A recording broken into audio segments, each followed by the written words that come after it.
welcome to Your Wrong About Musicals. I'm Esme, I'm Nell. and today we are going to be talking about Seussical the musical. And I also have an idea about what the episode title is going to be already. What? Oh, the chat rooms you'll go. Yeah. But Yeah. And I kept thinking like that was a headline I'd read and been like, this is my own idea. But like I remember I like went back over like a lot of them and I was like, no one made this reference. I don't think. If someone did, then I didn't see it. we're plagiarizing them. Um, accidentally. So we've got a shit ton of news to do today before we get into Seussical and the mess that Lord. was. That was. Um, Uh, Personal news. yeah. I have had a very hectic week. Oh yeah. I am actually yet to have a full night's sleep, is what I've realized. I think tonight is the night where you go. I would have No, thought. I don't think so because I have to get up again tomorrow. For what? I'm well, you're gonna hate this, but I'm doing drinks with friends to celebrate getting all of our exams done. That's completely normal. I went, uh, Yeah, but my friend is coming from out of town. I'm gonna cut Okay. this. Not yeah. Yeah. Um, so I have to go pick them up from the station Yeah. and then hang out with them all day and And then then go go for do drinks. drinks and Yeah. then they're crashing at mine. Oh, Jesus Christ. Monday? So it's just Sunday night? honestly, I think you're just not actually going to hear from me next week. Why? I think I'm just going to sleep throughout the whole week. Oh yeah, you've still got another week off. Yeah. I'm back at uni this week, so that's fun. I'll just text you around Tuesday and be like, "Hey, we need to record at some point." Just pretend I'm there. No, it's dogfight next week. Oh, fuck, I Yeah, should be there. yeah, dogfight's gonna be a good one. Yeah. Pasek and Paul actually doing good. Shocking. Um, Anyway, Titanic opened. It got great reviews, and it extends. At first, I was like, "Is this going to be considered like comedy entertainment?" For the Olivier's, and then I read the reviews. I was like, "No, this is just going all in all the main categories." And I think specifically Lauren Drew as Celine Dion will be a major awards contender for that. Uh, because I don't know who else you'd really pick out. Because apart from Celine Dion, it is like a very ensemble-driven piece. yeah. Like everyone else is playing a couple of characters apart from yeah, literally apart from Celine Dion. Um, but yeah, Titanic's great. I hate jukebox musicals, but if they're gonna be a jukebox musical, be Titanic. You know, be ridiculous. And it extends, which is good because I need to see it again. Nell needs to see it. I really need to see it. Yeah, we were talking about when we're gonna go see it. Um, Ariana Grande wants for there to be more movie musicals, and she gives examples of The Jazzy Chaperone, Spamalot, Avenue Q, and Next to Normal. I love these examples she's given. Ariana, I'm growing quite fond of you. Papa's Apple Tree In Papa's orchard. in Papa's Orchard. Um, you can definitely tell what era she was like a theatre kid in by these examples. Yeah.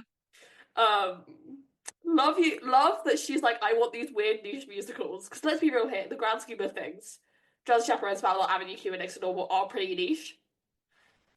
Growing in Avenue Q as you're doing press for Wicked is also crazy, by the way. I love the fact that they've been talking about Avenue Q kind of non-stop.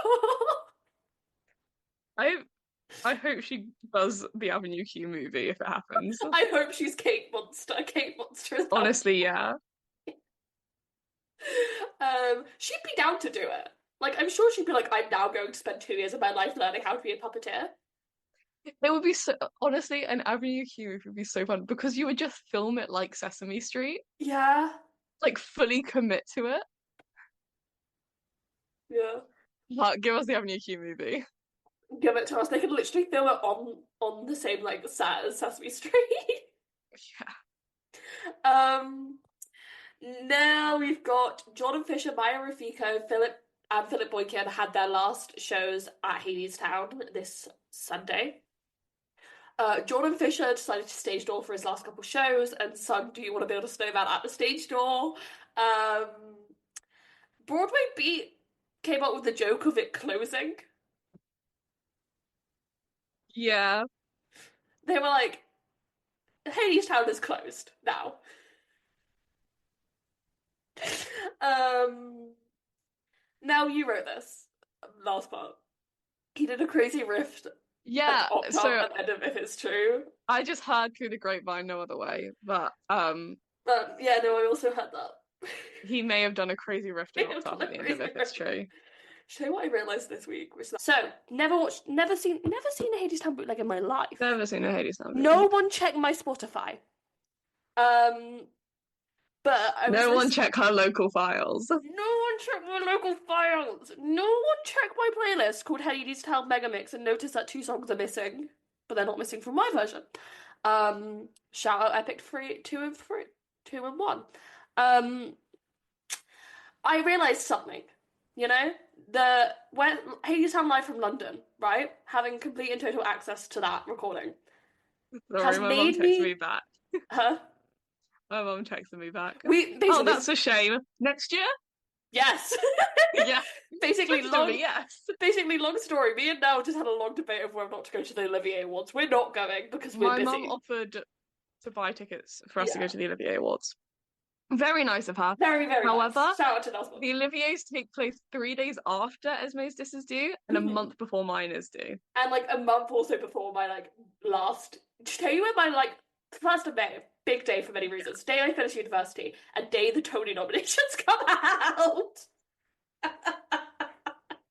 Um, yeah, we literally just had about a 20-minute debate being like, should we go to this? Should I say yes? We flipped a coin at one point. Yeah, we're not going, We're not basically. going. We will Because be none. watching from the comfort of our own homes, getting drunk and Yeah. eating junk food, Yes. As God intended. as God Um, intended. no, I'm protesting because they didn't give Jonathan a nomination last year. Um, We're boycotting the we're Oliviers. boycotting the Olivier ones. That's a lie. Basically, what I was saying, when I may or may not have been seeing Jordan Fisher bootlegs, I was suddenly like, oh, I forget Americans sing Hadestown now. Oh, I've really forgot about that. And so should I tell you what I'm gonna have to do? I'm gonna have to not listen to Hadestown for like a solid 4 weeks before we see it. yeah. Do you know how intentional I'm gonna have to be with my listening that week? Things I can't listen to. Hadestown Live from London. Hadestown Broadway. Hadestown Broadway. Oh, Haley Kilgore, Carlos Valdez, and Tom Hewitt take their first bows. I mean, Tom Hewitt's returning. I think he did it some point in the past, wasn't paying attention, didn't care. Happy for them. Happy that Haley Kilgore's back on Broadway. Welcome back, Gilly Pop. Love to see you. Next up, Caroline Bowman as Norma. She took her one and only bow as Norma Desmond this week. People were treating it like it was the best like the amount of people that were at that performance. It felt like I was getting minute by minute updates every time I opened Twitter. Yeah. It was either that or the final Hadestown bounce, and I was like, oh yeah, something is happening in New York today. Benjamin Button extends. They are pulling a mincemeat, TBH, I have written down. Yeah, I don't get why musicals are doing this in the West End at the moment, being like, oh, we're only open for this amount of time. And then they're like, psych, we're extending. And it's like, guys, you're selling out that theatre, just let it run, okay? Do enjoy Benjamin Button to an extent, but it's starting to piss me off. Sixth Pro Shot finally has a date. Feels like it's been years. It has. It genuinely has. I forgot it was happening. And then all of a sudden I was like, oh yeah, I forgot that happened. It's been acquired by Universal, who own the rights to like the Phantom, the Les Mis, and the Miss Saigon Pro Shots. All filmed in London, because Pro Shots film in London. But it's the original Queens. Coming back. Boy George delays Moulin Rouge return. Yay! Yay! I just have written down in brackets, how about he cancel it? Also, I hope he does. I saw, you know, the girl Julia, whose whole shtick is being the Roxanne girl. Yes. I saw her make a TikTok saying that she prefers the movie version of Roxanne to the musical version. And I was like, bitch, isn't that your whole thing? That you love Roxanne? That's crazy. I was truly gagged by it. Dracula Comedy of Terrors that Andrew Keenan Bolger was in last year announced his Sorry, that's cast. the only reason I know it. Yes, because I saw Because I the know Andrew Keenan Bolger was in it. because we were sending each other's TikToks of it and being like, Andrew What is Keenan Andrew Keenan Bolger. Bolger doing? It Yeah, looks, in fairness, it looks really funny. I think it we will probably does. end up, if we can get cheap tickets, I feel like we will go. It's selling very well. I've Um, never been to the Vanilla Chocolate Factory though, so I'm no, excited to start. nor have I, but it's one that I think I would enjoy. It's theatre I think I really enjoy. Yeah. Um, Skip this we're, next we're point. not talking about that. We've already spent an I'm hour talking over about it. that. Okay, cool. Armageddon 2, I'm over it. £25 tickets for Much to Do About Nothing went on sale. We should Yes, go. Nell wrote we this down. should We should go. go. I'm down to go. I like Much to Do About Nothing. Let's look. I'm going to keep going. Robin Hood at the Palladium has the most successful year ever. It seems like the Palladium's really hit its stride with knowing what to do when. Hmm. We're going to talk about another Palladium show in a moment. Um, Waitress Pro Shot gets a streaming date after being cancelled last year. So basically, they're like, it's going on streaming, and they're like, psych, well, it's not. Um, and yeah, happy that it's finally going on streaming. I've still not watched it because it was like 50. It was like 21 Great British pounds to go see in cinemas in the UK. I was like, I've seen Waitress. Sarah Bareilles, I've seen you on stage. You were very good, but I don't care. However, extends booking to spring to 2026 and opens to great reviews. What can I say? As we discussed last week, we love Oliver. New six West End and Broadway cast. This was just the point of the week where casting just kept being announced for stuff. It was, I think, I want to say it was Wednesday? Alex whoever for Yeah.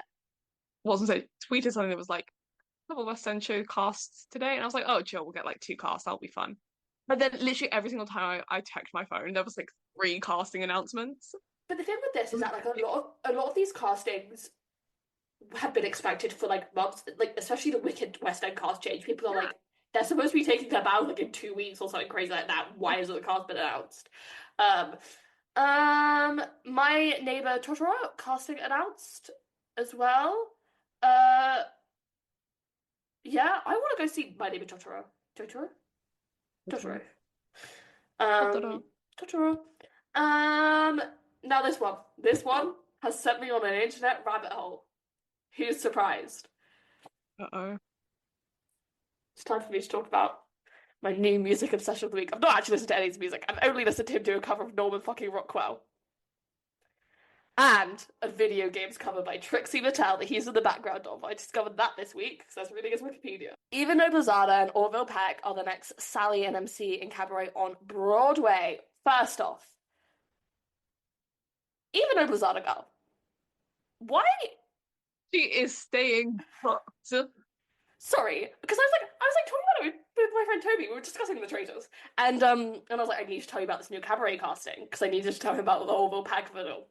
And I was like, yeah. So even though Zada who I'm seeing in Hades Town in London is going to be on the Broadway Sally Bells, and he was like, oh, that's crazy that like she's doing those two shows so close together. And I was like, well, fun fact, he's currently in a show on Broadway. She's actually in a show right now. She's going to go do a different show in a different continent. Yes. And then go back to Broadway. In a new show that she's never done before. In a new show that she's never done before. She's incredible, truly.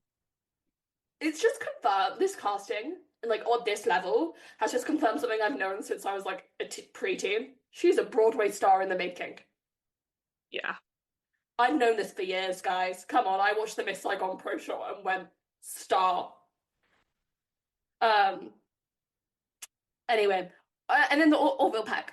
He is fascinating to me. Should I tell you what else I found out about him this week? What? You know how Chapel Rowan, right? Yes. Has the drag queens perform as her supporting acts. Yeah. She got that idea from Orville Peck. Icon. Yeah. Guys, I'm obsessed. He's got a very interesting voice. It's so interesting. Obsessed. Anyway, I'm excited. I'm so excited. And also, the other thing that everyone's been talking about is he going to keep his mask on, right? I hope he does. Now, I thought because like this was a 20 Oracle rumor months ago. No, not months ago, like a couple of weeks ago. And in the photos he used, like Orville Peck was in like a full mask where it was like a it was like the eyes and then it was like fringe, right? Then the casting announcement comes out and I was like, man, that's just an eye mask. Come on now. I can work out probably your face shape based on that. And then I click onto it. If he's wearing the short mask, I spent about a full and half hour looking at photos of this man. Do you want me to show you? No, Okay, so if he's wearing the short mask, he's also wearing a cowboy hat because he's a country singer. of course. And I was like, if they're gonna keep give him a short mask, let him wear the cowboy hat. Anyway, I'm really intrigued to see how this is gonna go. I think this is exciting. I think this is interesting. Um, so yeah. Emma Kingston and Zizi Stradlin are the new Elphaba and Glinda on the West End, and they have also added an alternate for Elphaba. Finally. I know, it's crazy. Fucking finally. Broadway doesn't have an alternate. Yeah. It's just the West End, but like I'm glad that we finally got one. People are very excited. Again, my mate Toby, he's very excited about the Zizi Stradlin video. He texted me and went, Esme, we have to go. And I was like, yeah, I'm dancing Wicked again, like post-movie, see how I feel about it. Evita tickets go on sale the day this comes out if you're in the Box 5 fan club, which we are. Yeah. I will be purchasing. I don't fuck around when it comes to Evita. I have no strong feelings on Evita. I think it'll be fun, but Okay, so my big dilemma I'll go. is, do I buy tickets now or do I wait until the 25 under 35 for Jamie Lloyd production company come out? I reckon look what they're like. Yeah, because I know Because if they do like £20 tickets anyways, you may as well go. but you could get like a good seat for the 25. You could do both. That's what I'm thinking. Like we could do 20 and then I could be like, Dad, I know you said you wanted to come see Evita. Papa. Papa? Papa. Papa? I know you said you wanted to come see Evita. Should we go see Evita? You know? Because I was thinking, they're supposed to release tickets like any day now. Real Women Have Curves have announced casting for, I believe, the mother and the daughter character. I've never seen the movie. I'm intrigued about the musical. The last 5 years will have new orchestrations. Sure, Jason Brown has to do something with his time. It was Lin-Manuel Miranda's birthday yesterday as of recording. Yeah, Andrew Lloyd Webber posted a great photo of the two of them. It's the one for except from the Jubilee. It's my favorite video of all time. God. A cast for The Glass Menagerie came out. They're doing it in Backyard Theatre, I believe it's called. The Yard Theatre? Yes, something like that. There's a theatre up in Manchester who are doing Bonnie and Clyde and Be More Chill back to back. I would like to talk to whoever was in charge of programming. Let's be friends. I think we got to do a UK tour. Because where are we going for Attack Everlasting this year? Birmingham. Okay, so we're doing Birmingham for Attack Everlasting. Birmingham for Attack Everlasting. Manchester for Bonnie and Clyde and Be More Chill. Yeah. We're getting that kind of, 2010s theatre vibe. Yeah. Oh my god, I saw someone say that Bonnie and Clyde came out in 2009 on TikTok. It was like a video of the pro shot and them being like, I can't believe this flopped on Broadway. Like, I would have been there every night in 2009 supporting it. And it was like, good luck. Google is free. God. Anyway, just for one day, casting announced. They're in Canada at the moment, and then they're gonna come back to the UK. I don't really know what's going on with this musical, and I don't really care to know. It's not for me. Claire Marie Hall back at Mincemeat for a night, and then she was like, "Oh, what happened, girl?" And then she was like, "Oh, I'm doing Broadway rehearsals start next week," and I was like, "Huh? Surely Broadway rehearsals are in New York City." I'm sure they might be. I'm like 90% sure they have to be for like the stagehands and the production managers and the stage managers. The I also props? think for like legal reasons of like Legal labor laws, reasons? because the Stage US has size? different labor laws to us. Unions? Yeah, What do you mean you're moving to New York this week and you're at Operation Mincemeat? it's God. I did. I have been seeing though, like literally every time I look on Western understudies, like at least one or two mincemeat people are swapped around. Well, yes. I mean, it's a small show, so Mm, and it is that time of year. I do yeah. think that they need to. I wonder if they're going to have issues once a large portion of people who can do the role of their roles go off to Broadway. Mm, Um, Again, I'm so sad for the Operation Mincemeat Broadway transfer I'm very excited. in ways people can't comprehend. Timothy Chalamet was on a light bike, as Nels texted me. He will never be like Feist in all caps. It's a reference to the fact that we saw Mike Feist on a line bike Yeah, a he couple wasn't years on ago it. now. He wasn't on it. He was wheeling. He was on it. Was he? He rode past us. It was the craziest moment of my life, man. He rode past us and was stopped at a light while we were waiting to cross the road. And I said, Esme, That was my don't Feist. look behind you, but this guy That's looks exactly like that's Mike Feist. I And you was like, turned around and you said, Nell, that is that is Mike my Feist. Feist. And then there was a group of like primary school kids right So we just kind of had to like, and this was like pre-challenge as Mike Feist. So I know this him was from Brokeback nothing. Mountain Mike Yeah. So Feist. I was like, I don't know him from anything except Newsies and Dervin Hansen. So like, No, this must when did West Side Story come out? West Side Story. It was like post West Side Story, but like I forget how much I love West Side Story regularly, and then like I think about it, I'm like, fuck, I really fuck with West Side Story. Um, and then the Chinese eligibility has come out for some shows because they like to be nice and tell us what's going on with them. Yeah, Angelo Weber's up for an award this year. Icon. I've missed him being in the run-in. Oh, I think they should give it to him for the shits and gigs. Okay. Um, Seussical is a musical with co-convened by Lynn Ahrens, Stephen Flaherty, and Eric Idle, with music by Stephen Flaherty and lyrics by Lynn Ahrens. So, Some return characters to this podcast.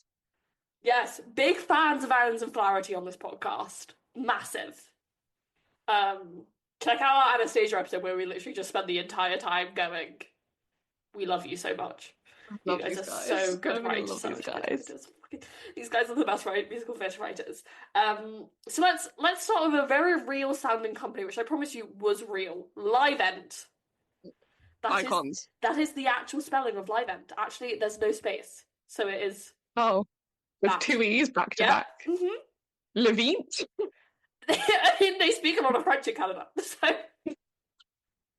um, Livent was a Canadian production company formed in 1989. They were a production company based out of Toronto, with them first coming to prominence by acquiring the Canadian rights to the Phantom of the Opera. Um, it may have A failed. strong start, really. Strong start. Basically, there's a really weird story of basically the guy who is in charge, CEO Garth Stravinsky and creative director. We're going to talk about him a lot this episode. Um, he had polio as a child. Esme's not sick, by the way. Every time she coughs, I need you to know she's not sick. I've not vaped today. She's a chain smoker. No, I'm really stressed all the time at the moment. Basically, Garth Stravinsky, he had polio as a child. And because that he had a limp, Cameron McIntosh insulted him the first time they met because he had a limp, allegedly, and that's how he basically got the Canadian rights to Fanta. But anyway, he would basically spend all of this money and make these really grand and lavish productions, and they wouldn't really make money, but he would lie and say that they were making money, keeping two sets of books. So one example of this was the production of Showboat, directed by Harold Prince. And he would commission and develop the production of Ragtime with Ahrens and Flaherty. So that's how they come into the story. which reopened the newly named Ford Theatre, which is why there is a song called Henry Ford in Ragtime, because they were like, hey, if you wanna if you wanna like we'll give you some money so you can open up this large theatre to do your insanely lavish production of Ragtime. Um, but you're gonna have to write a song all about the production of Henry Ford cars. I'm not joking. Why not? It bangs because it's Hours of Clarity. Um, and I am always like, why are we singing about Henry Ford? But then the car and Coal House does become very important because I'm not going to get into the plot of Ragtime. This isn't the time. We've got a lot of other stuff to talk about. It basically the Ford. You might be thinking the Ford Theatre. I don't hear of it. Is it closed down? No, it's now called the Lyric Theatre on Broadway. Truly cursed venue. Just look up a list of shows. Should I tell you what's currently playing there? What? Um, Harry Potter and the Cursed Child. Ugh. Ugh. Should I tell you what did play there? What? Spider-Man. Oh my God. My favorite show. I was looking at the Wikipedia and I was like, what the fuck is the Ford Theatre? And I was like looking at it and I was like, Spider-Man Tale of the Dark used to hold the box office record for this. Okay, right, okay. And then like Harry Potter came in. So Garth Drabinsky basically okay. So Garth Drabinsky would basically take the idea of a mega musical and treat it like a commodity in the same way like Karen McIntosh is. That's why he was so successful, like getting these musicals seen by everyone. He would just kind of like scale up and replicate them around the world. It's really interesting to read about. With Frank Rich saying about this idea, sufficed with bland political correctness designed to appeal to all markets and offend no one. That was like his MO for musical theatre at the time. Garth Rinsky would announce in 1997 that he had bought the rights to Dr. Seuss's works to develop into a Broadway musical called The Seussical, with Livent having commissioned Ken Ludwig, the author of the Tony-winning book Crazy for You, to write the book. The show was anticipated in early 1999, with producer of Toronto and Broadway hits like Showboat, Kiss and Spider-Woman continued. As Terrence McNally did for Ragtime, Ken Ludwig will fashion the Seuss's story into a treatment that will be the blueprint of the show. Once we have that, we will seek a composer and lyricist to collaborate with Ken. Development was meant to carry out the same process that they developed during Ragtime. Ted Gessel? I didn't know this many people knew the real name of Dr. Seuss until I started doing the reading for this. And all the way up until the reviews, they're like, Ted Gessel wrote. And I was like, just say Dr. Seuss. Don't need to go that far. Wrote 39 books under the pen name of Dr. Seuss. The theme of imagination being our biggest ally and getting us through the ups and downs of life is a strong theme for the musical. Seusical was this is cool to include some of Gessel's favourite characters such as the Grinch, Horton the Elephant, the Snatches, and Sam I Am, the Cat in the Hat, would be the show's guide to the world of Dr. Seuss. Audrey Gessel, the widow of the writer, was actively involved in arranging the rights with Livent. So, some background on Dr. Seuss. He was a World War II veteran, and he was sailing from Europe to New York, and he started scribbling silly rhymes on the ship's stationery to entertain himself. That's how his first book, And to Think I Was on Mulberry Street, about a boy who witnessed increasingly outlandish things, was published in 1937. The book started Gessel's career as Dr. Seuss. He would publish more than 60 books and have sold 700 million copies globally, making him one of the world's most enduring popular children's books authors. Dr. Seuss somehow found himself at the centre of political controversy despite the fact that he's been dead since the 90s recently. The clip of the best of us. Yeah, so basically his debut would include a crude racial stereotype of an Asian man with slanted eyes in Mulberry Street. Was one of 6 books that his estate said that they would stop selling in 2021. Concluding that egregious racial and ethnic stereotypes in his work were harmful and wrong. So obviously everyone had a very normal reaction to it. Cough, cough, Fox News. I don't care. I think it's good that they pulled it from service. It's how I kind of feel about Roald Dahl as well. Where it's like, I'm glad that the estates are proactively doing something about this because whilst they are dead, if their work still holds some prominence culturally, then is it the best to have it around? You know? Um, I also found out that people think Horton Hears a Who is like an allegory for like pro-lifers because Horton's What? like every single thing is like living, so we can't kill any of it. And then I found this really fucked up blog post, which I'm not gonna read anything of, by a guy who was like, Dr. Seuss is going to hell because he cheated on his wife. Sure. Why Um, not? I was deeply fascinated. Okay, so back to Lynn Ahrens. In the winter of 1998, immediately after we opened Ragtime, our Broadway producer Garth Drabinsky summoned us to his office and offered us a new project. Having obtained the rights to most of Dr. Seuss's books, he invited us to turn them into a musical. Stephen was excited at the thought of creating a new musical universe to the sound of fantasy world where gnarly characters speak and rhyme that anything is possible. But how would we wrestle so many desperate different stories into a show? Garth Drabinsky had a vision, with it being a big musical costing a lot of money.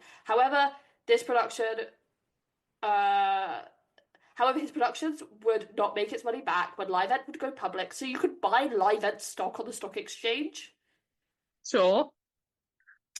There'd be an investigation into the finances of the company, and it would be found that he kept two sets of books.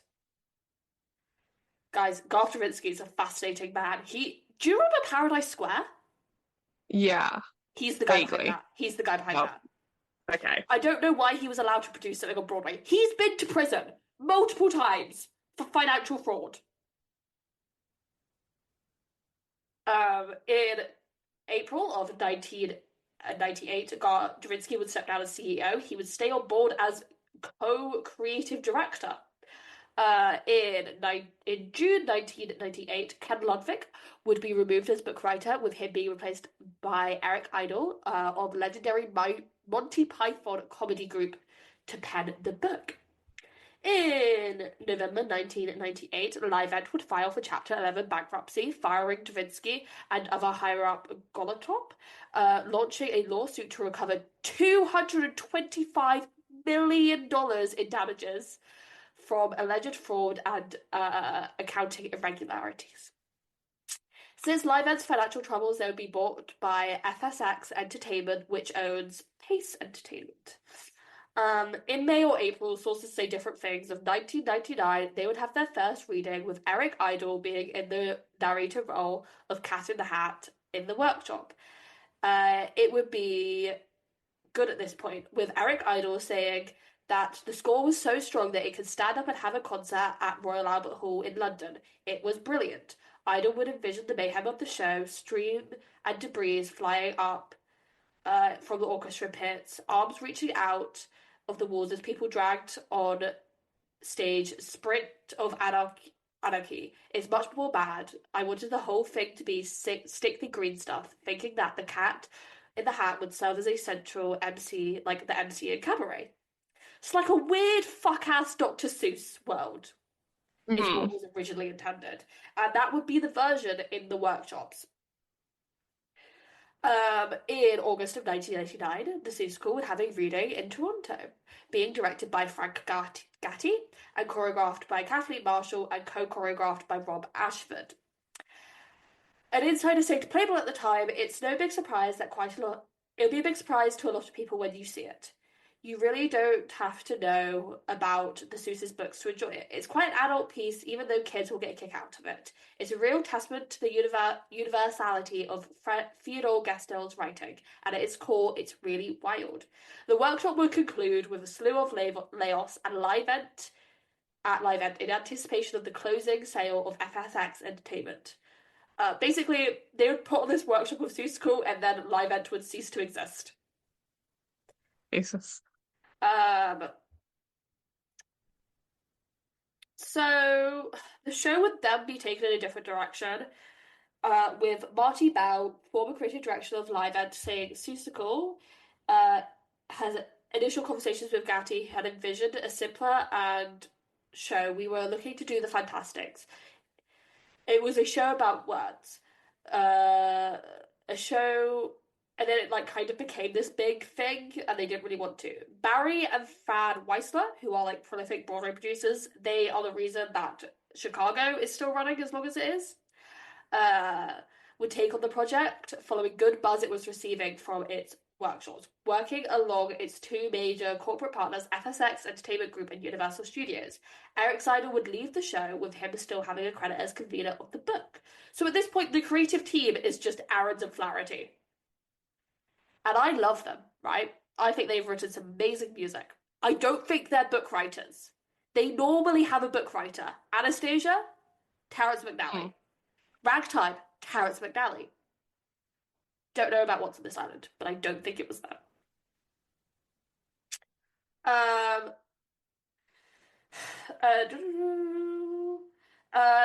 There was a lot of pressure. We're just talking about Eric Idle leaving. There was a lot of pressure on him to try and create a Broadway on him. People try and create what they think a Broadway musical is supposed to do instead of what the material calls for, and that's when they're in for a lot of trouble. So what's also important to remember, cultural context of the time, Disney are starting to like be massive financial success on Broadway. Like The Lion King won big at the Tonys the year that this was commissioned. So they're like, we want our Lion King, basically. Shortly after the workshop, Rocco Landesman, who is the former president of New Jansen Theatre, says good buzz could backfire. I never like good buzz because it sets higher expectations and creates a sense of urgency, and creates less of a sense of urgency for creatives to make changes. They would play an out-of-town tryout in Boston. Before they would open in Boston, they would replace costume designer Catherine Zuber with William Ivy Long. The first public performance of Seusical would take place on the 27th of August, with the official opening taking place on the 6th of September. At this point, they were like, we are opening on Broadway at the Richard Rogers Theatre, which is the massive old theatre. It's where Hamilton is.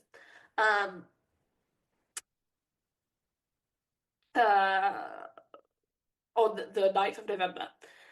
It would get like a really bad review for the Boston Globe, which I cannot find. It's just not been archived correctly. This is in 2000.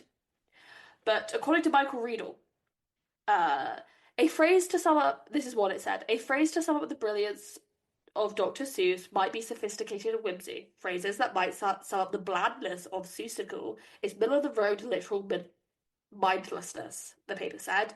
The Globe would praise the show's score with Lynn Ahrens and Stephen Flaherty, but slammed the book, sets, direction, and choreography. The Boston Herald would be more upbeat, saying that, with time to tweak and refine, Seussical could become a family favourite it deserves to be. However, it is 2000. It is the dawn of the internet, baby. The internet would get a hold of this show. And to quote the New Yorker, because this is like a new thing, so there's so many sources about this. Yeah. This is what people were saying on the chat rooms. I've tried to find like some actual message boards, but I also don't really know how to work a message board. So, in the second act, there were trouble. The costumes were all wrong. The casting was weird. There were too many plot lines, and they weren't coming together. Scores, if not hundreds of people, including me, obviously were concerned that the show would publicly regarding the Cat in the Hat aficionados process online. So that's basically like what they were saying on these chat rooms. With them commenting on the fact that now, like before the internet, if you were to do a show not in New York, no one would really care. The local papers might pick up on it, and if it's like really good or really bad, like New York papers would, you know?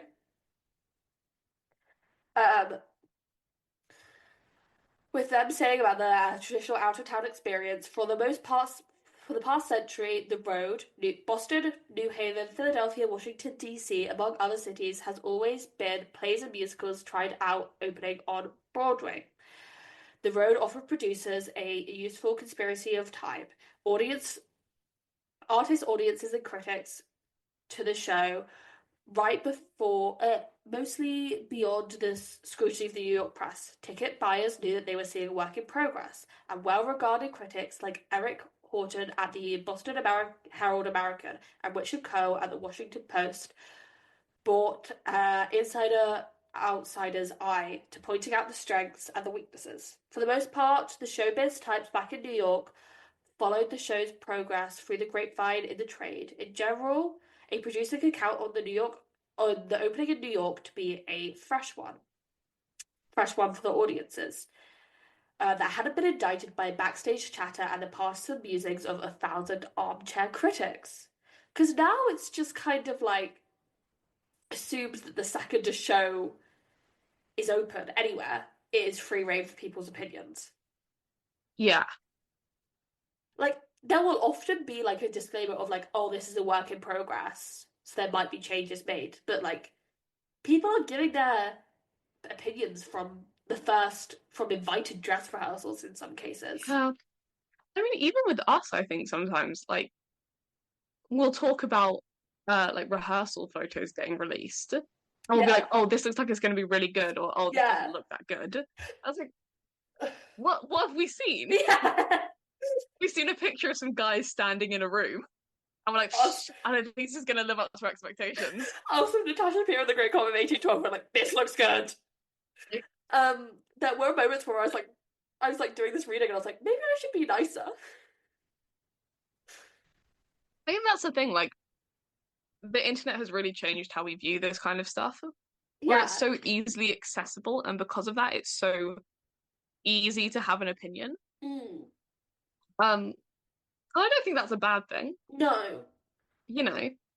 I think it's actively better in a Mm. lot of senses for you to be able to see a single photo and form an opinion of something Mm. and then get it changed. Yes. But I do understand as well. Obviously, a lot of people don't do that, Mm. and they see like a small clip of a rehearsal or of like a dress run. Um, or it's like that thing when people were complaining about having bootlegs recorded when they weren't at their best. Or like how the first performance of Audra's Rose's Turn went everywhere. And everyone was like, oh, Yeah, making these opinions and making these flower assumptions. And I was like, it's the first performance. yeah. And Like you I do see the think, shaky bootleg from the back of the yeah, auditorium. that's not great, and No, obviously isn't how theatre is meant to be. Like, consumed. yeah, But the director isn't thinking about the bootleg.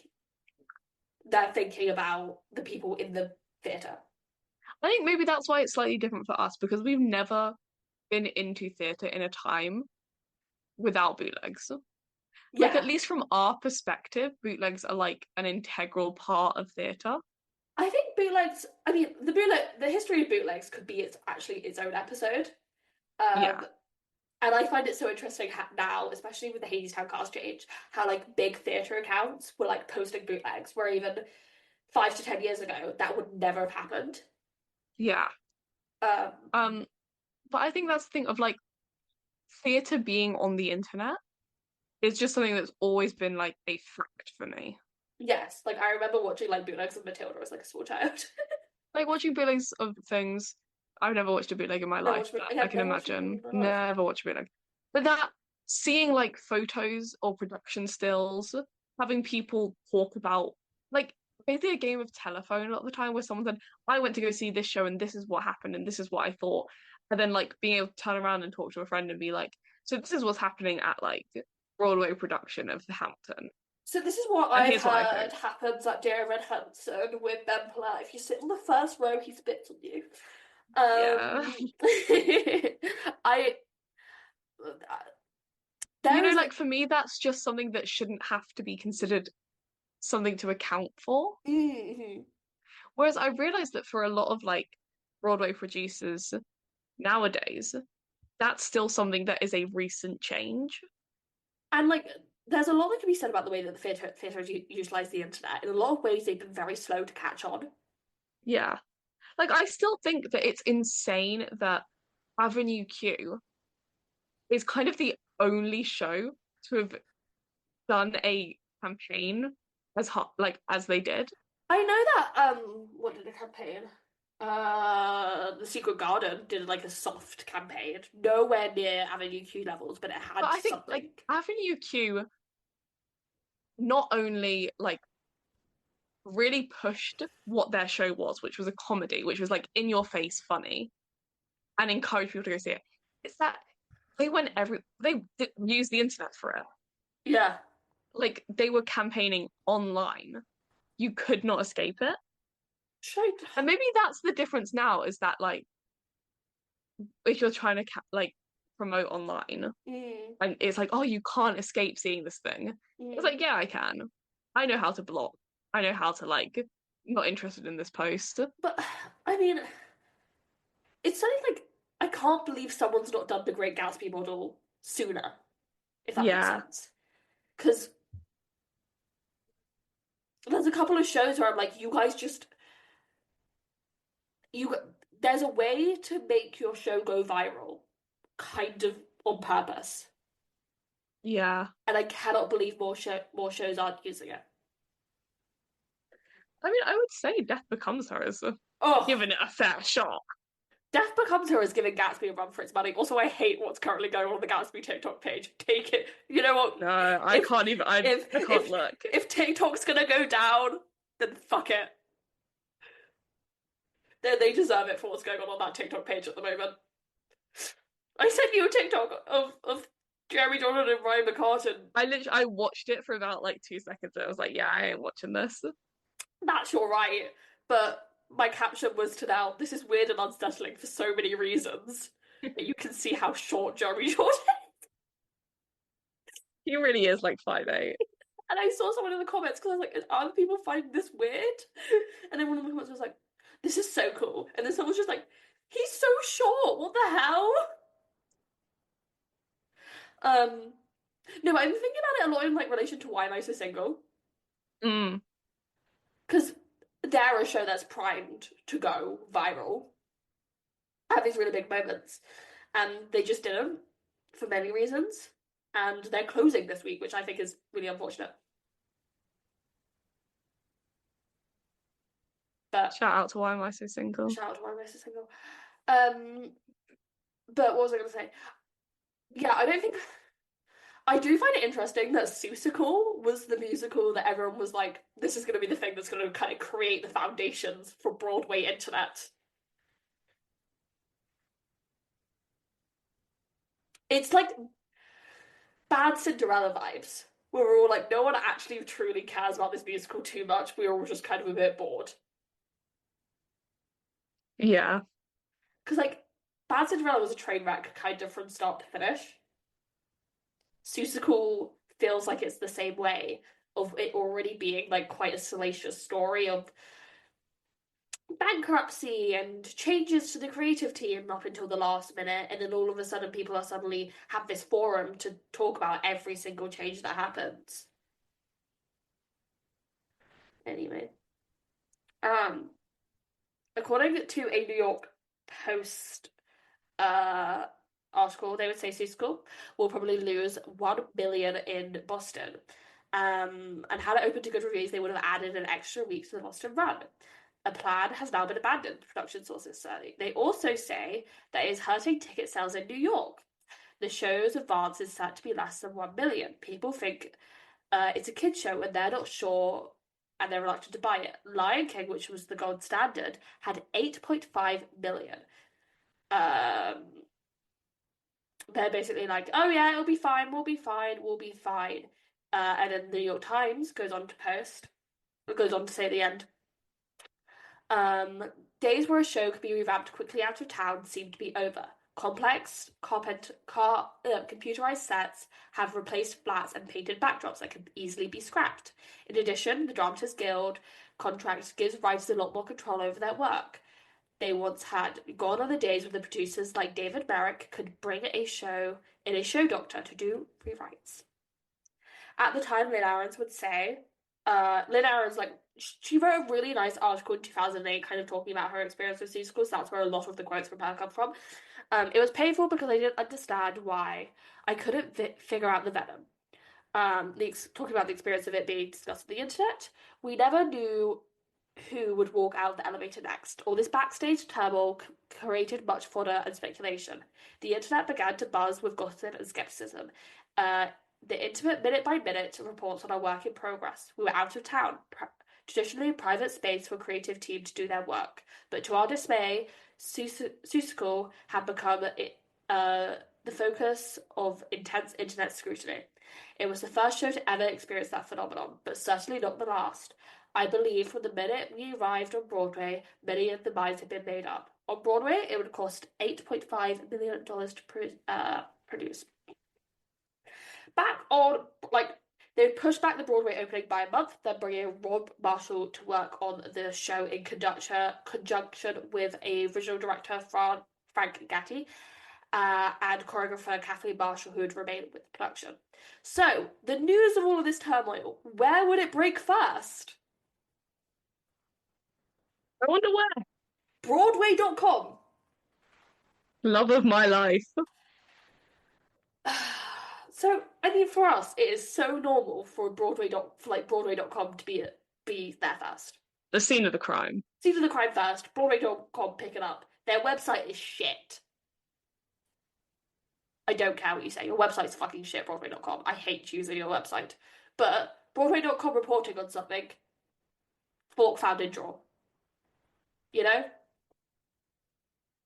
So, the New York Times would describe Broadway.com in 2000 as one branch of increasingly visible websites devoted to theatre and theatre news of its own souvenir critics shop and catty backstage chat. With dozens of sites of various stage and function of the online theatre community, offering a brand new way of expressing your love of hate from theatre. So this is a really interesting article. Actually, it breaks down all of the different theatre sites and like gives you an explanation of them. It's fascinating. With the same piece going on to say, the sites are far from perfect though, and producers complain that many times news items posted turn out to be unfounded rumours, but the sites do promise to change the way theatre audiences shop and may offer discount clubs. In addition, they provide a path for producers to reach fans outside of New York. I think that's the best thing to come out of the internet for Broadway. Increased visibility on a worldwide stage. Mm. You can't tell me you'd have the global hit of Hamilton without the internet. Sorry. Yeah, for sure. It would finally open on Broadway on the 30th of November 2000 after 34 previews. Let's read what the New York Times had to say.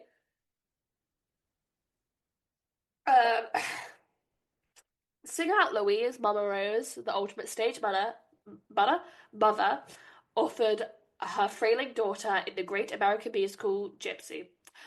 Mama Rose was big on such dicta, called out increasingly from the back of the theatre in a steel-gritted voice, "Smile, baby." Rose called out the smiles for Louise and her sister June, and became wide and glassy as picture windows. Mama Rose clearly did not have the gift for making performers relax. I love Ben Bradley's openings to his reviews. They make no sense. He's kind of just in it for the love of the game. Like, he just loves to talk. He just wants to say shit, and he does it. He wakes up a day and he's like, I actually don't want to review this musical. I want to talk about another one, so I'm just going to do that. In the most. Let me just get something off my chest first. I mean, Ben Bradley will forever be an icon in my eyes for the open letter to Audrey too. Dear Diva. Dear Diva. The spirit of the round-honorable dragon hovers, now seen in the wings of the Richard Rodgers Theatre at the hyper-cheerful, narcotic Seussical, the musical that opened last night. You imagine old Rose whispering ferociously into the cast members' ears before they go on, "This is it, you have to sell it like your life depends on it." I can just imagine him sat like with an actual paper and pen at the interval being like, "Must talk about Mama Rose and Gypsy." I mean, To be fair, we have done kind of the exact same thing. Like we've sat at the interval for one show and been like, but I really am thinking about Gypsy. Thinking about Gypsy when another show's happening. We are often making fun of Anne Juliet Yeah. or Moulin Rouge. But we don't write official reviews for the New York Times. You know? Um, and so they parade before sets of positively glazed of colour, hard grinning line, talented singers, actors, and dancers who look as if they're stuck with their fingers in electrical sockets. You are unlikely to see such insidious peffiness with alarmingly fixed smiles anywhere else this side of the Miss America runway. Who knows? Perhaps those positive thinking gurus who counsel pageant contestants were brought in last minute for confidence buffering. The songs in Seussical were written by a gifted musical team, Lynn Ahrens and Stephen Flaherty, who share credit for the book. Otherwise, it is difficult to say who is responsible for this force-fed hybrid of Dr. Seuss stories that utterly blooded creator of whimsical children's books. The director, for the record, who still appears on the posters and programs, is Frank Gatti. But he is known to have left the musical after its poorly received Boston tryout. He was replaced by the officially anonymous Rob Marshall. Mr. Marshall is the brother of the show's choreographer, Kathleen Marshall, whose graceful, innovative stamp is strangely missing in this high-impact aerobics offered here. The set and costume designs seem to have gone through more than one set of hands. However many chefs there were, the finished product is a flavorless broth. The heightened bounciness of the official ingredients and the sweltering design palette and the dizzying lighting effects and bouncy orchestrations, those megawatt spirals persistently meld into an eternal grey dimness. Somewhere in Seusical are vegetables of charming, unpretentious show with blithe, hummable souls and about the transforming powers of imagination. With this small protein cast, conjuring characters out of the air, the intimate theatre setting, Seussical might have indeed been a hit, along the lines of the original off-Broadway incarnation of You're a Good Man, Charlie Brown. Somewhere in those repeated lines in Seussical is, a person's a person, no matter how small. That's the line that the pro-lifers got onto. Mm, yeah, I can see. I can see that. But also, like, a fetus isn't a person. Exactly. That's just Let's like, not get into the pro-life debate. I can't talk about it right now. The same might be said for theatrical concepts. The real fable found in Seussical, the musical, is that there is no disgrace in being small. It's trying to look big, you're instinctively little. That throws the thing off kilter. The Who's may survive the temptation of the larger destructive universe. Seussical, sadly, does not. Variety, by Charles Ishwood, would say, to phrase the good doctor, oh, what a big mistake you can make. The biggest blunder committed by this now begrudged creators of Seussical was possibly the first and most forgivable, surrendering to the seductive but dangerous idea that the fantastical world of Dr. Seuss can be handily lifted from the page and transplanted to the stage. Of course, anything is possible, as Dr. Seuss would cheerfully remind us. But in the delicate, deceptively simple aesthetic of Dr. Gessel's poses, the challenges for adapters that require an innovative and rigorously defined approach to make his own is something far from the standard Broadway formulas applied, in the many cases reapplied here. The biggest blunder committed is how the now begrudged creators of Seussical have possibly. That is the same thing twice. Is the rap justified? Not entirely. The show is fitfully charming. It is likely that kids will not be particularly put off by this apparent for a phonetically expressed desire to please all of its constituencies or disjointed, meandering book, but it is disappointing nonetheless. The nonsensical verbal humour and morality crisp of Sweet Surprise of Zeus were all but smothered by under grisly, graceless show business capulence. But indeed, the choices that went into this production were all sensible, safe ones. reactive rather than provocative.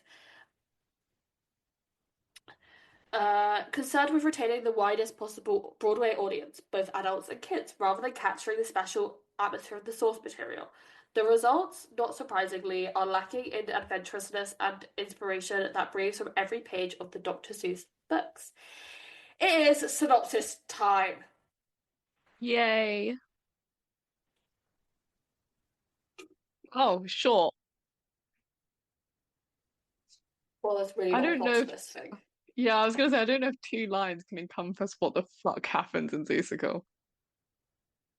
Horton the Elephant, the Cat in the Hat, and other characters from the whimsical imagination of Dr. Seuss come together in this musical featuring a score by Lynn Ahrens and Stephen Flaherty. I guess so. I Um, guess so. what do I want to say? I watched. Shout out to Aurora Spiderwoman. They are a great archiver of old musical theatre stuff, and they have a lot of Seussical clips on there. I sat down and I watched them, and I say this with love and compassion to amateur theatres. It looks like a high budget amateur theatre performance. The original Broadway production. Yeah.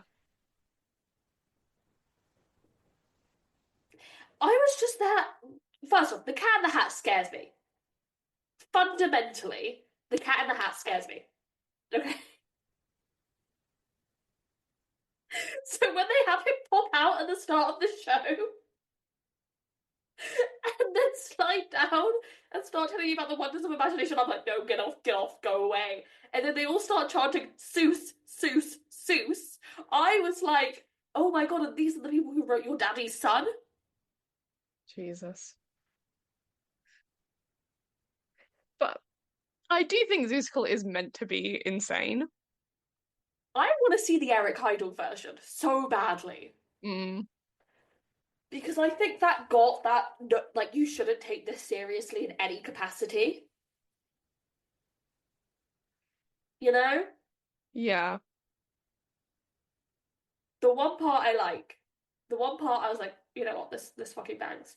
The Alone in the Universe Yeah. with I Andrew think there Peter are some Boja. like yeah, there are some really beautiful parts in it. I Mm, think, I mean, again, Aaron's and Flaherty. legend. It's not gonna not be good. Yeah.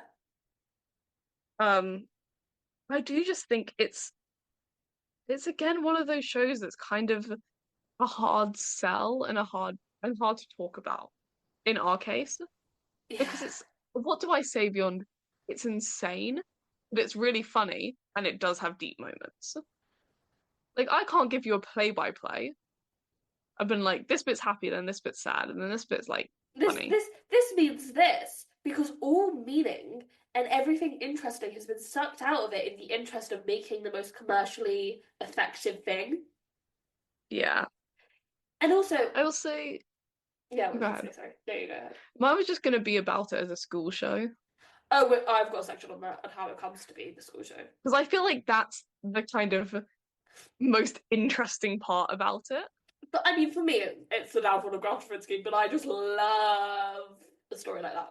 But my thing is like I don't think the Seussical is ever really gonna go back to Broadway. Oh no, I saw some. My friend's definitely listening to me because I then saw a TikTok of someone being like, "Should we bring Seussical back to Broadway?" And they were basically like, because people ask this question every so often, they're like, "I love Seussical. When's it going to come back to Broadway?" And to that, I say, never. I could see it doing a very, very, very limited run. Over Christmas or something like that. Yeah, like a borderline kind of concert production. Mm-hmm. Encores will Um, do it at some point. yeah, Bonkers will do it at some point. But I feel like it's just more fun as a amateur show because it's so insane and so much is happening, and it's just kind of a bizarre thing to watch. I think that makes it. How do I want to phrase this? So, I think the level of risk of it going wrong, in mm, the sense of either like you fuck up a dance move or the costumes don't look quite right, or you don't commit to a character enough because it's an insane character to do. All of that is so likely to happen in a production of Seussical Yeah. that I think Broadway's scared of it because you need big names to bring in like a crowd. But is a big name gonna go there and be like, I actually can't 100% commit to playing the Cat in the Hat in the most insane way possible because I have to get jobs after this? Rosie O'Donnell. I mean, literally the clips of her, she's just kind of there like, I am playing myself, but I'm dressed as the Cat in the Hat. Yeah. Whereas I feel like when you put like teens or like young people in community theatre into it, and they're Yeah. like, no, yeah, fuck it. Here's my backstory for the Cat in the Hat, and here's why I'm making the creative choices I'm making. It's insane. Like you're watching, and you're like, holy shit, what Yeah. is happening on that stage? I watch, I'm like, fuck, that is the Cat in the That Hat. is the real He's Cat in the insane. Hat. He's a cat. He's in a hat, and he's fucking singing. But And I think it just works better because they yeah. have nothing to lose. Also, You have to commit 110% to yeah. Seussical in order for it to work even slightly. And I don't think you can do that on Broadway. Also, there is that thing of if it looks bad budget, then it's like it's in someone's imagination. Who Yeah. cares? Whereas on Broadway, you expect it to be up to a certain standard. Like when I was like, I'm gonna look at production photos, I was kind of expecting Beetlejuice standard because this has Yeah. money behind it. It's just, I think it wants to look so glitzy, Mm. like so over the top, Hmm. that it's always going to look a little shit when it's on Broadway because it just kind of looks like tacky. Whereas Yeah. I think in amateur theatre, that's perfect. It does look a little tacky, but also you've got a 16-year-old playing the Cat in the Hat. It's And fine. when there's originally supposed to be like three of the backup singers for like Amazing Maisie, there's 20. Yeah. It's like, who gives two shits? Also, from a business perspective, they make so much money every single year from like licensing Seussical around the world. Yeah. There is no way they're going to stop licensing it to bring it back to Broadway. I just think the cost of trying to put it on Broadway, because you have to spend so much to make it even look slightly good for a Yeah, Broadway stage, yeah, like, I don't think they're ever going to do it. no. Or the way I should phrase it is, I don't think they should ever do it. I know they bought it back off Broadway, which again seems like the right place for Seussical. Because again, if Yeah. it's off Broadway, their expectations are lower. That conversation we had about the expectations on Broadway, I think, is a kind of defining feature of this podcast. I love Broadway. I love Broadway shows. You care too much.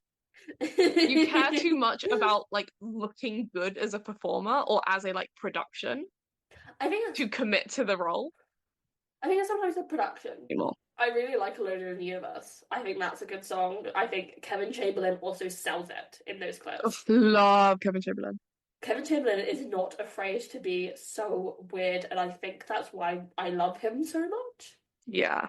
Like, at the end of the day, I am still fundamentally someone who was kind of brought up on that musical comedy era, Mm, if that makes sense. Like, Christian Chenoweth just yeah. being absolutely insane. Like, yeah, Kevin Chamberlain, I remember doing stuff from Seussical when I was young. It was Green Eggs and Ham, which is a Mm, baffling finale. I don't understand yeah. why it's a finale. Um, Megan Hilty. I love Megan Hilty. Yeah. I also really like the whole Ballad of Gertrude McFuzz and then Amazing Maisie, but I also think Amazing Maisie sounds exactly like Crime of the Century from Ragtime. Yeah, it does. Like, I'm not like I don't know what I'm gonna say. How am I gonna say this? I'm not mad about that. You know, Mm. there are worse songs to sound exactly like.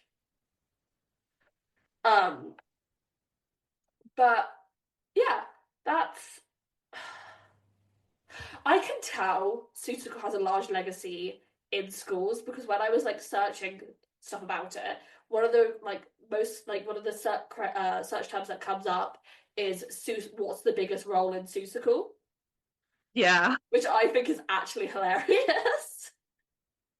And that's just like, Gotta know if they've got the leading role. yeah. And one review that I read that I didn't include almost described it as like a pageant, like the original Broadway Yeah, production, where like they would yeah, just come on, do their bit, and then go. Um, yeah. yeah, I think that's all I have to say on Seussical. I never coming back to Broadway. I don't think Mm. it will, and I think there is still a large sect of Broadway elites, intelligentsia. You know the vibe I'm going for. Yeah. Um, who remember it the first time because this was a big year for musical comedies on Broadway. Um, Mm. because it was also the year that the producers premiered. Can you imagine going up against the producers and you've got the shit first production of Seussical? Well, it was only Yeah, nominated. I'd stick to the high schools. It was only nominated for one Tony Award, that being Kevin Chamberlain as Horton. Deserved. Kevin Chamberlain, I love your work so much. Love Kevin Chamberlain. Anyone that was in the Ratatouille does not fall into what we were just saying. They are down No. for the joke 24/7, and I love them for it. Andre de Shields, I love your work in the Ratatouille. The Ratatouille school is like the kind of litmus test. Like Would if you you're a be in the Ratatouille? Broadway fan, it's do you fuck with the Ratatouille school? If they say no, they're pretentious and annoying Pretentious and motherfucker. stupid. And I think I'm a pretentious motherfucker If some of the time, but I'm like down for the Seussical. if they're an actor and you ask them, would you have, if given the chance, would you be in the Ratatouille? And they Yeah, say no, they're not in it. They're not in for the bit. they're not That's in it for the stupid. bit. That is fundamentally ridiculous. Like Um, Ratatouille is kind of the peak of musical theatre. when you think about it, it saved When you musical think about theatre. it, It it saved saved. musical theatre. I don't know if I'm in it for the British musical though, TBH. Um, Nah. oh, thank. Wait, is this real? What? Well, Laura, I thought was out. Alana fan account has just posted Lana Del Rey declined an offer to perform at Trump's inauguration. Fox News reports, Son? but I don't think it's real. Um, Did you know that the Ratatouille call is credited on Kevin Chamberlain's Wikipedia page? I love It's Kevin listed as Chamberlain. part of his filmography. Well, yeah, it was recorded. It was a Yeah, recorded event. incredible. Um, so to boost the growth, like Kevin Chamberlain wouldn't win, unfortunately. Matthew Broderick would win, or Nathan Lane, one of them. Robbed. Um, to boost the grosses, they would bring in Rosie O'Donnell for a month. She wasn't particularly good as Cat in the Hat, but also the Cat in the Hat kind of freaks me out, so take it with a grain of salt. And Aaron Carter to play JoJo. Poor Andrew Keaton Bolger made unemployed as a small child. Um, I know. That's who. Um, so basically, according to Stephen Flaherty, they would take out parts of the show well into its run, hmm. with him saying, I remember experience I've had in my life. I've never had an experience in my life of the slow dismantling of a show. The thing you're trying to make isn't the thing you're trying to make, all of a sudden parts were being removed bit by bit into the run. Um, it would close in May of 2001 with an estimated loss of $11 million, with it grossing 2080, losing $200,000 the week before closing. Lynn Aarons, Jesus. yes, Lynn Aarons would say about the musical's closing, uh, was it what we originally intended when we wrote it? No, but it was still tremendous fun. For a 6 month long run, audiences, adults and children stood, cheered, and danced in the aisles. But the critics, had they decided they wanted something less big, less brassy, less Broadway, maybe they would have liked what we created in Toronto. The show closed on May 20th, 2001. The last performance, an emotional last performance for the actors and writers who committed so much of themselves in such a wholeheartedly way for a show we all believed in so much. Still, the show pre-coated with a sense of life responsibility. After it closed, producer Ken Gentry decided to give the show the first of two national tours. Again, Seusical was also something that was built to be on national tours. Yeah. Um, the first tour, while still played on scale to fit large roadhouses, was still wonderful in many ways. Correct director Chris Ashley, bad director for Seusical, by the way, suggested that the child Jojo should essentially create the story together with his alter ego, the Cat in the Hat. We took the suggestion to heart. And were ferocious rewriters. We welcomed the opportunity to take a long, hard look at our work and make revisions. We had discussions with our director and producer about a new physical production that would have been mounted to realise our original intention to keep it simple and theatrically imaginative. I believe that was the moment Seussical's luck began to change. Our rewrites were small but insignificant. With Chris Ashley's suggestions, the visual notions focused the story in a good way. The revised opening called for a red, white, striped hat in a big, empty white box. The little boy climbed on stage from the audience and discovered the hat, crawling into the white box as if into the boy's mind. The story now flowed from the boy's imagination and provided a good framing device. Amateur and school organizations around the country began to embrace the show. Stephen recently saw a middle school production in Westchester featuring 20 girls instead of the Bird Girls instead of the original 3. And I can't resist telling you about the New York University production I was lucky enough to catch. Produced, directed, and choreographed and designed entirely by college students, the production employed audience participation, balloons, banners, toilet plungers, paper streamers, and a giant rubber band. The budget must have been virtually nil, but the effect was priceless. They would then create a junior version of the show, saying, with her going on to say, some shows fail on Broadway and are never heard of again. Most will probably have some sort of afterlife. Although our other shows have gone on to enjoy multiple productions, Seussical is the first of ours to receive such reimagining after its initial Broadway run. The first to cross over into so many different kinds of theatrical markets, it's an unusual turn of events for a show that was not a usual hit on Broadway. It's a very happy second act for us. And Seussical remains on the list of most produced shows still to this day.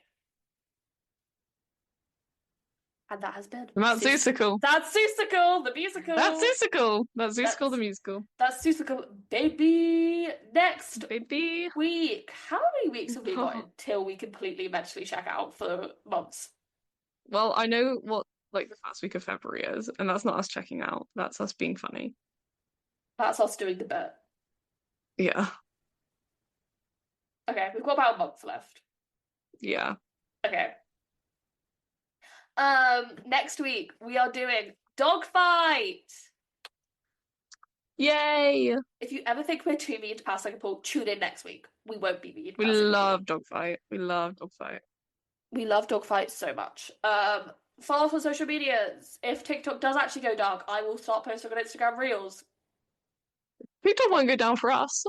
Yeah, but I also want to reach Americans. You know, they're a big market, a lot of them. Xiao Hongshu. I'm gonna get a Little Red Book, start posting about fucking Hamilton and Hades down there. I mean, yeah. I'm sure getting quick to corner the musicals market on the Little Red Book. I saw a TikTok that was like Gen Z has discovered Maoism, and I was like, I already know about Maoism. I already know about Maoism. I had Mao Zedong thoughts.